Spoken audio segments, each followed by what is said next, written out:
ನಮ್ಮ 3 ರಾಜ್ಯದ ಭಾಜಪದ ಗೆಲುವಿಗೆ ವಿಜೃಂಭಣೆಯಿಂದ ದೇಶಾದ್ಯಂತ ಯಾವ ದಿಕ್ಕಿಗೆ ನಡೆದಿದೆಪ್ಪ ಅಂತಂದ್ರ ಇವು 3 ರಾಜ್ಯದಲ್ಲಿ ಏನ್ ಬಹುಮತವಾಗಿ ನಾವು ಎಲೆಕ್ಷನ್ ಅನ್ನ ಏನ್ ಗೆದ್ದಿದೆ, ಇದು ಕೇವಲ ನಮ್ಮ ಪಕ್ಷದ ಗೆಲುವಲ್ಲ, ನಮ್ಮ ಎಲ್ಲ ದೇಶದ ನಾಗರಿಕರ ಹಾಗೂ ವಿಶೇಷವಾಗಿ ಹಿಂದುತ್ವದ ಗೆಲುವಂತ ಸಾಬೀತಾಗ್ಯದ.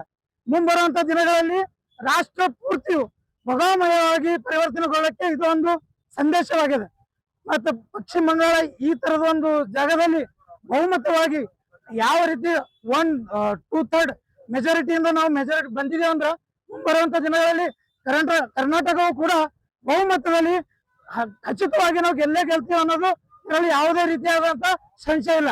ಅದಕ್ಕೋಸ್ಕರ ರಾಷ್ಟ್ರಾದ್ಯಂತ ಇಂದು ನಮ್ಮ ಭಾಜಪದ ಎಲ್ಲಾ ಕಾರ್ಯಕರ್ತರು ಎಲ್ಲಾ ಜಿಲ್ಲಾ ಮಟ್ಟದಲ್ಲಿ ಮಂಡಲ ಮಟ್ಟದಲ್ಲಿ ವಿಜೃಂಭಣೆಯನ್ನು ಆಚರಣೆ ಮಾಡ್ತಾ ಇದ್ದೇವೆ. ಇದೇ ಮತ್ತೊಮ್ಮೆ ದೇಶದ ಎಲ್ಲಾ ನಾಗರಿಕ ಮನವಿ ಹಾಗೂ ಹರ್ಷ ವ್ಯಕ್ತಪಡಿಸ್ತೀವಿ. ದೇಶ ಎಲ್ಲ ಒಂದು ಒಳ್ಳೆಯ ದಿಕ್ಕಿನಲ್ಲಿ ನಡೀತಾ ಇದೆ. ಅದೇ ರೀತಿಯಾಗಿ ಕೆಲವೊಂದು ರಾಜ್ಯಗಳೇನು ಉಳಿದಿವೆ ಅವು ಕೂಡ ನಮ್ಮ ಭಾಜಪಕ್ಕೆ ಸಹಕಾರ ಮಾಡಿ ಮುಂಬರುವ ಪೂರ್ತಿ ಬಹುಮತದಿಂದ ಸರ್ಕಾರವನ್ನು ತಗೊಂಬಂದ್ರೆ ಅದು ಪೂರ್ತಿ ನಮ್ಮ ಹಿಂದೂ ರಾಷ್ಟ್ರ ಆಗಕ್ಕೆ ಒಂದು ಸ್ಫೂರ್ತಿ ಆಗುತ್ತೆ.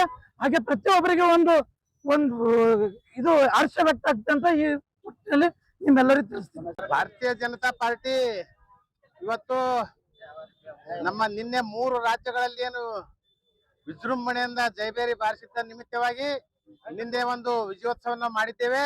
ಅದೇ ರೀತಿಯಾಗಿ ಇವತ್ತು ಬೈಕ್ ರ್ಯಾಲಿ ಮುಖಾಂತರ ನಮ್ಮ ಹರ್ಷವನ್ನ ಇನ್ನೂ ಇಮ್ಮಡಿಗೊಳಿಸುವುದಕ್ಕೋಸ್ಕರವಾಗಿ ನಮ್ಮ ಕಾರ್ಯಕರ್ತರ ಮನೋಬಲ ಹೆಚ್ಚಿಸೋಸ್ಕರವಾಗಿ ಇವತ್ತು ಬೈಕ್ ರ್ಯಾಲಿಯನ್ನು ಹಮ್ಮಿಕೊಂಡಿದ್ದೇವೆ. ಪಶ್ಚಿಮ ಬಂಗಾಳದಲ್ಲಿ ಬೀದಿಯನ್ನ ಕಸಗೂಡಿಸಿ ಸಾಫ್ ಮಾಡಿದ್ದಾರೆ.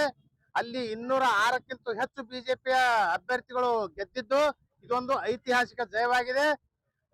ಹಾಗೆ ಬಾಂಗ್ಲಾದೇಶ ಕೂಡ ಪಾಕಿಸ್ತಾನ ಕೂಡ ಪಶ್ಚಿಮ ಬಂಗಾಳದಲ್ಲಿ ಬಿಜೆಪಿ ಗೆದ್ದಿದ್ದರಿಂದ ಅವರಿಗೆ ಕೂಡ ನಡಕ ಹುಟ್ಟಿದೆ.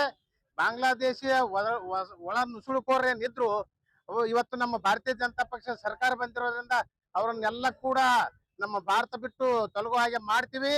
ಇದೇ ರೀತಿ ಆಸಾಂನಲ್ಲಿ 102 ಸೀಟ್ಗಳು 126ರಲ್ಲಿ 102 ಸೀಟ್ಗಳು ಬಂದಿವೆ. ಹಾಗೆ ಪುದುಚೇರಿಯಲ್ಲಿ ಕೂಡ 20 ಸೀಟ್ಗಳಕ್ಕಿಂತ ಹೆಚ್ಚಿಗೆ ಸೀಟ್ಗಳು ಬಂದಿದ್ದು 3 ರಾಜ್ಯಗಳಲ್ಲಿ ನಾವು ವಿಜಯೋತ್ಸವನ್ನ ಗೆದ್ದಿರೋ ಸಲುವಾಗಿ ಈ ವಿಜಯೋತ್ಸವನ್ನ ಹಮ್ಮಿಕೊಂಡಿದ್ದೇವೆ. ಎಲ್ಲರಿಗೂ ಧನ್ಯವಾದಗಳು.